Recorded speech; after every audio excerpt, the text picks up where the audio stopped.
Today I'm visiting the Belgian city of Ghent, where we're going to have a look at Gravensteen Castle, all kinds of cool examples of Belgian architecture, but right now we're going to go check out the smallest pub in town.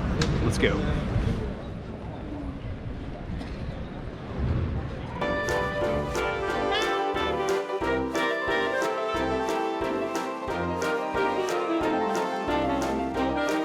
There it is, smallest pub in Ghent. Cheers.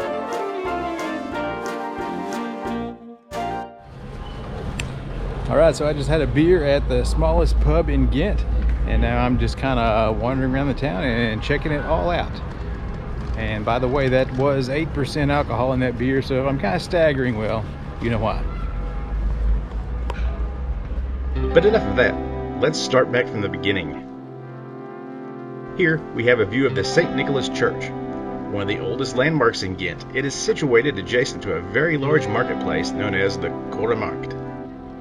Directly behind this large building is a scenic promenade with a long history here in Ghent, dating all the way back to the Middle Ages. They say this area was once the city center and a hot spot for those looking for a wild night out on the town. It is now lined with cafes and restaurants just waiting to serve your tourist needs. And it is here that you will have a great view of the St. Michael's Bridge.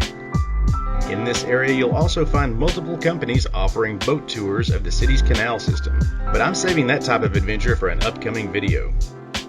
Continue straight ahead and you'll find the pub where we had that first taste of fine Ghent brew. Beyond that, another lively plaza, and across the street, the formidable Gravensteen Castle. The origins of this fortress date back well over 1,000 years. But construction on the current fortifications began during the 1100s. Also referred to as the Castle of the Counts, this stronghold has since served as everything from a prison to a factory. And now, I'm going to give you a peek inside the courtyard.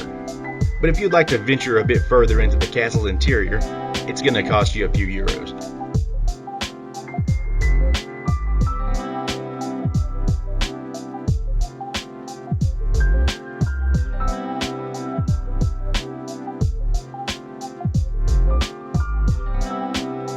Now, let's backtrack a bit.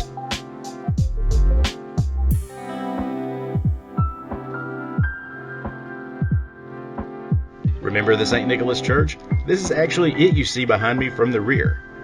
I cannot stress how amazing the architecture actually is in this town. We're now passing by the Stadshall, which functions as a public area in the city center. And now, after all that exploring, it is finally time to find some lunch.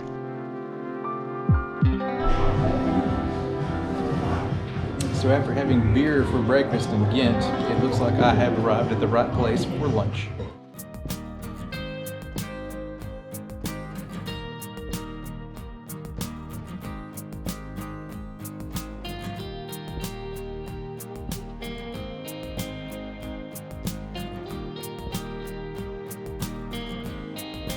Here in this neighborhood, you'll see the Belfry of Ghent.